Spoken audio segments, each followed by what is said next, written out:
Muy buenas noches, mi nombre es Juan Rafael Carrillo Luna, soy alumno de la licenciatura en Historia por parte de la Ciudad Autónoma de Zacatecas.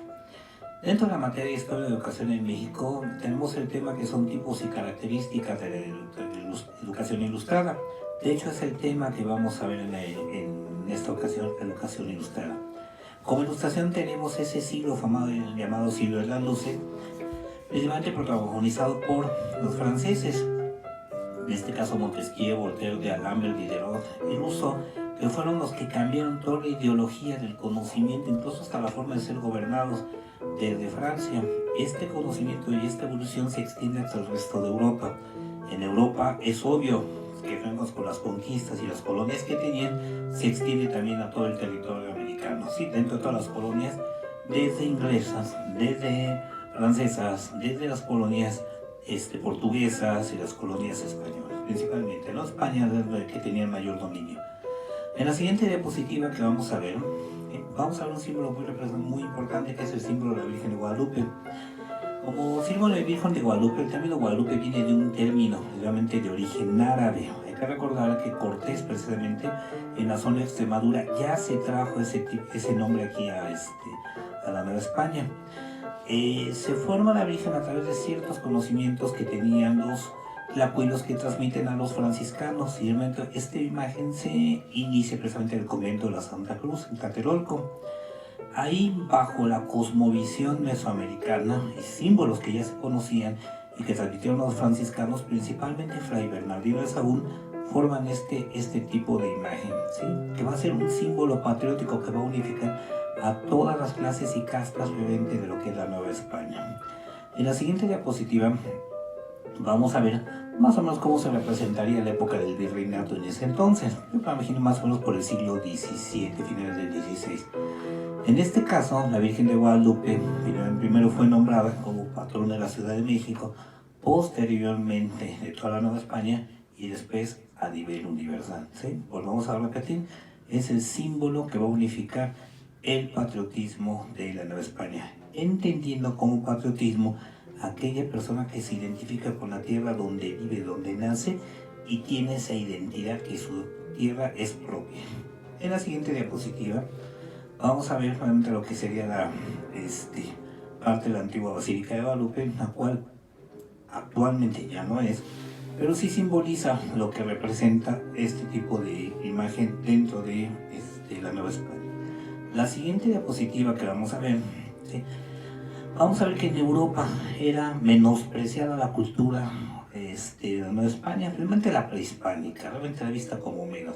Si no es por una serie de personajes que rescatan este tipo de cultura, entre ellos Francisco Javier Clavijero, que fue un historiador muy importante, el cual rescató mucho de esa cultura mexicana y volvió, y de hecho renombró y volvió a hacer personajes grandes otra vez, a Carlos de Sigüenza y Góngora, que era un historiador, matemático y astrónomo, también a Sor Juana Inés de la Cruz y Juan Ruiz de Alarcón, los volvió otra vez al nivel, a elevar y a demostrarle a Europa lo que teníamos nosotros, aparte de las culturas prehispánicas, elevar al nivel que realmente merecían, un nivel muy alto y no como Europa los tenía considerados.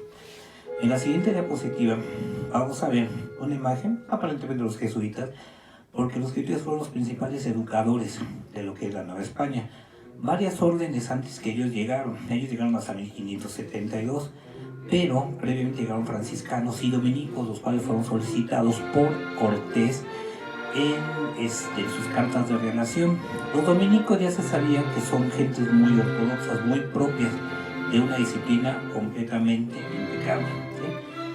Este tipo de personajes, a los dominicos, fueron realmente a los que les fue encomendado lo que es el famoso Santo Oficio, la Santa Inquisición, que realmente fueron los que llevaron, incluso se encargaron de la vida social, de regular la vida social, y de hecho intervinieron muchos tipos de vida, la vida familiar, vida política, vida social, dentro de la Nueva España, ¿sí? Aunque realmente la Inquisición fue formada en Europa.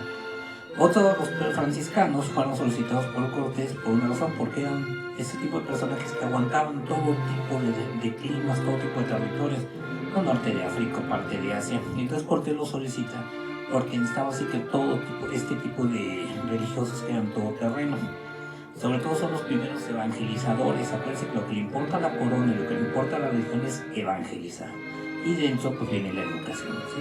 Pero para evangelizar, pues efectivamente necesitaba realmente dominar 3 tipos de lenguas. El español, que iba a ser enseñado a los indígenas, el náhuatl, que era la lengua predominante por ser la cultura mexica la dominante sobre los demás pueblos conquistados en ese entonces, sí, aunque había mucho más lenguas, como encuentras zapoteco, mixteco, purépecha y demás, pero siempre fue la lengua más dominante. Los religiosos tuvieron que aprender este tipo de lenguas para poder enseñar a los indios, y la tercera, el latín. El latín era como el inglés de ahorita, era la lengua universal, precisamente derivada de lo que era el Imperio Romano. Vamos a ver también que para su educación los religiosos que utilizaron imágenes que eran los conventos y procesiones, porque hay que tener en cuenta mucho de esta población, de lo que tardaban en enseñarlo y aprender el idioma, mucho había analfabetismo, por lo tanto se enseñaba con imagen, ¿sí? El 25 de junio de 1767 los jesuitas fueron expulsados de la Nueva España por Carlos III de Borbón. Los Borbones desplazaron a los Habsburgo después de Carlos II, que no dejó descendencia, y bajo varias disputas los Borbones llegan al poder. Carlos III es el que retoma otra vez el poderío, otra vez sobre la Nueva España y sobre las colonias americanas, que digamos ya se había relajado un poco la disciplina. Por lo tanto, manda a nivel administrativo, económico y educativo. A nivel administrativo, pues una cosa que establece nuevos intendentes, ¿no? Desplaza a los criollos que administraban en la Nueva España y manda intendentes que van a dar directamente información a la corona. Todo administrativo. En lo económico, vamos a ver que va a monopolizar mucho de los servicios y mucho de los negocios que tenían en la Nueva España. Uno, sobre todo los que más se consumían, ¿no?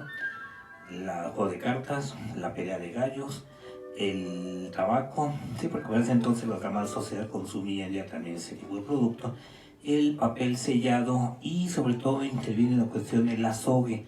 El azogue, que es muy importante para la explotación de minas aquí en la Nueva España. Y hay que recordar que bajo el siglo XVII la Nueva España se convierte en el principal dador de plata para la Nueva España. España necesitaba este metal por una razón, porque venía de una guerra muy desgastante, precisamente contra Inglaterra, la guerra de los 7 años.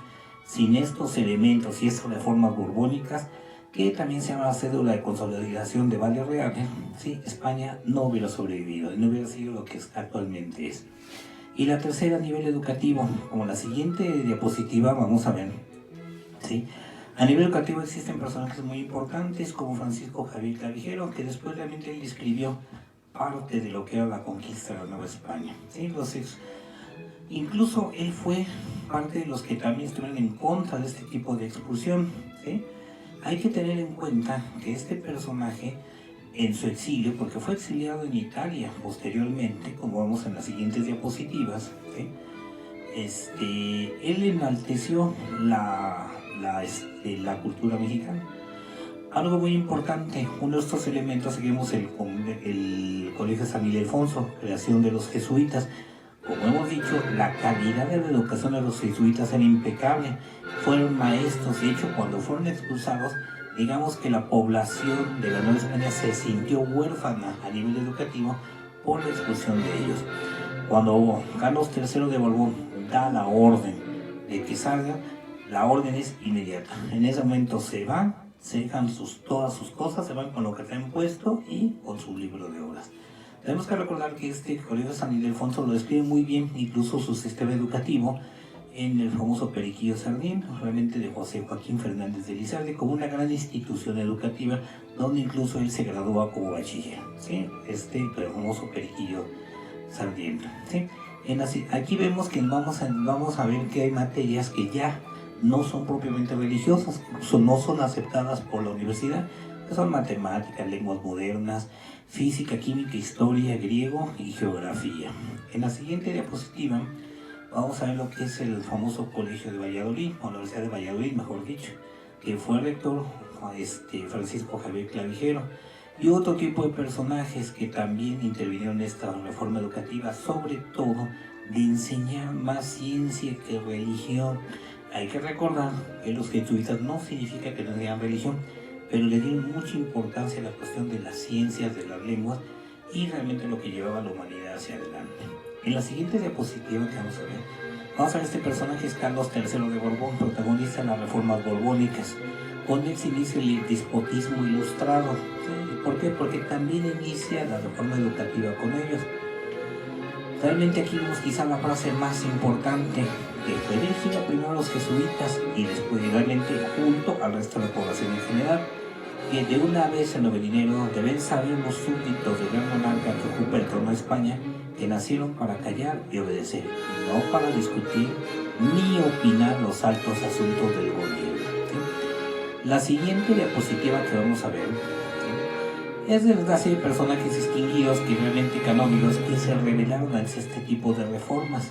Las siguientes diapositivas nos vamos a ver a este personaje muy importante, José Gálvez. Él era el visitador de Carlos de Borbón, había servido muchísimo tiempo en la corona española y era estrictamente aplicar precisamente lo que habíamos dicho, la expulsión de los jesuitas y sobre todo el mensaje de que los súbditos debían no pensar en lo que habíamos comentado, en los altos asuntos del gobierno.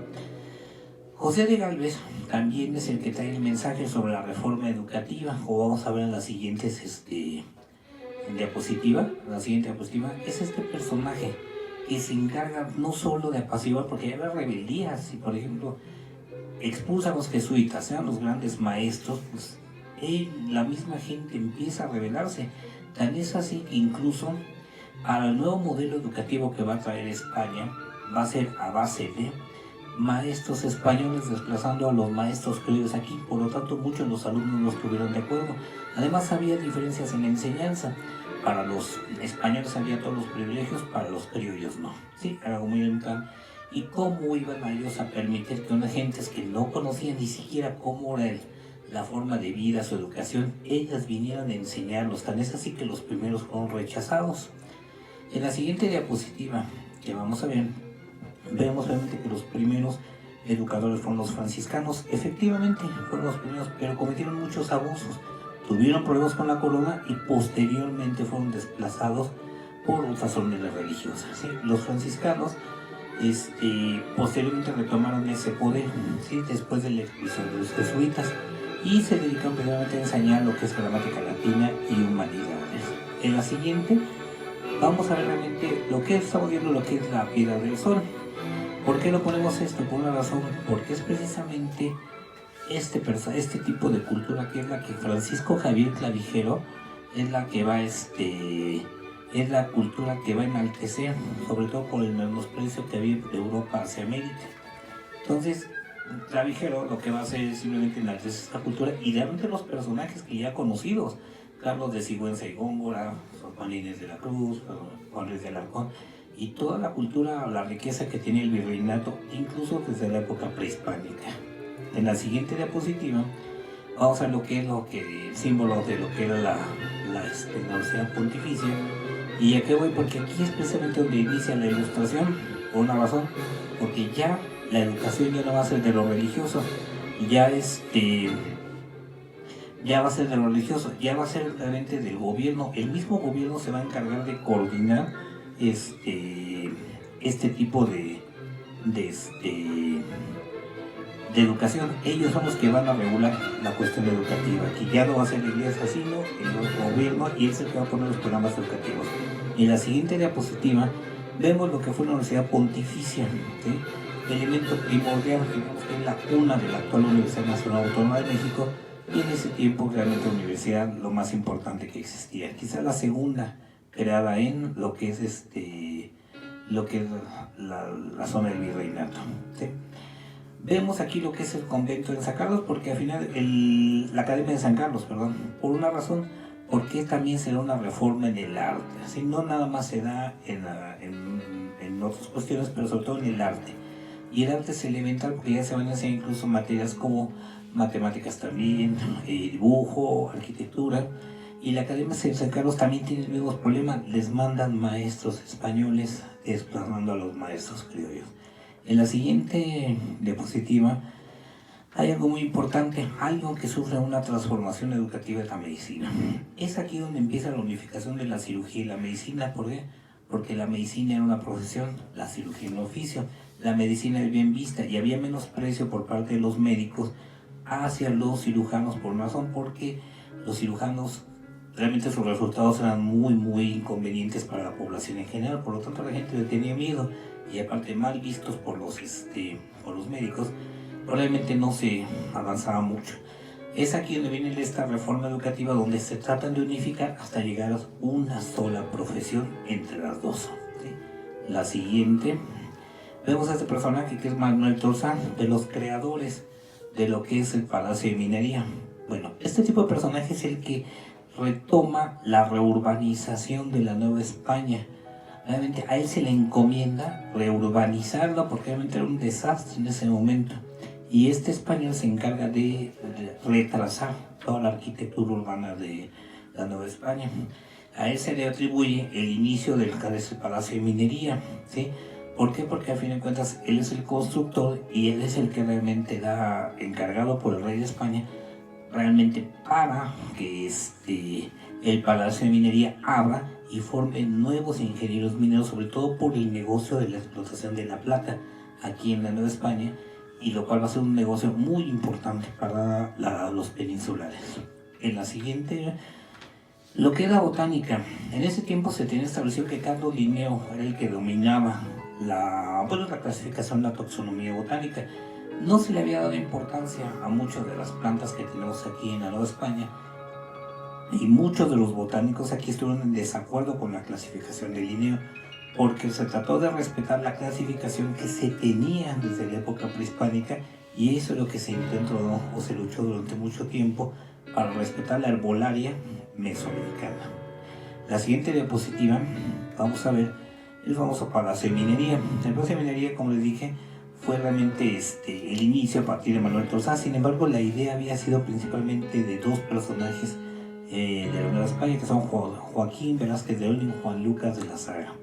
En la siguiente diapositiva vamos a ver una imagen de lo que es la Secretaría de Educación Pública y sus murales que fueron creados por Diego Rivera. ¿Por qué lo ponemos aquí? Porque primero encuentras la coordinadora de toda la educación en México, ¿sí? Pero hay algo bien importante. Fíjense que este edificio se encuentra en un antiguo Calmeca. Ahí precisamente había un Calmeca que era una escuela para nobles. Acuérdense que el Calmeca que era para los nobles y el Texcoxcali para el resto del pueblo. ¿Sí? Y aquí precisamente un Calmeca.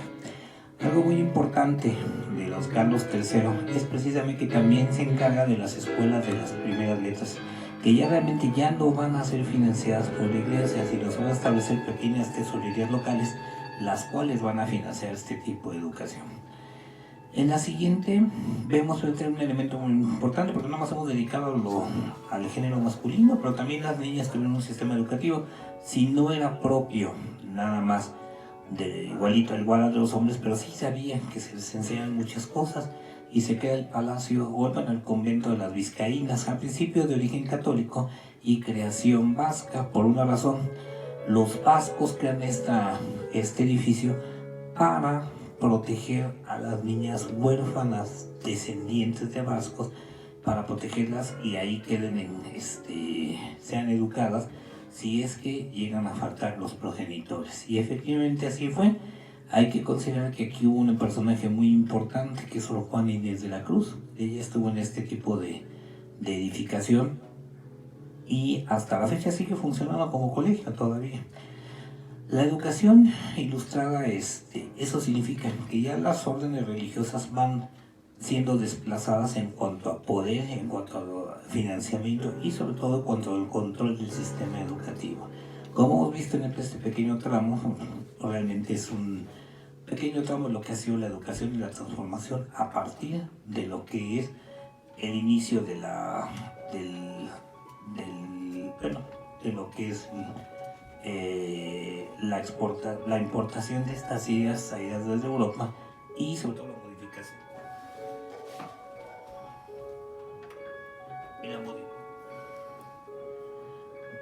Y la modificación que hacen por parte de los Borbones. Pues bueno, yo quiero agradecer a ustedes realmente su atención Voy a repetir mi nombre, es Juan Rafael Carrillo Luna, y bueno, muchas gracias.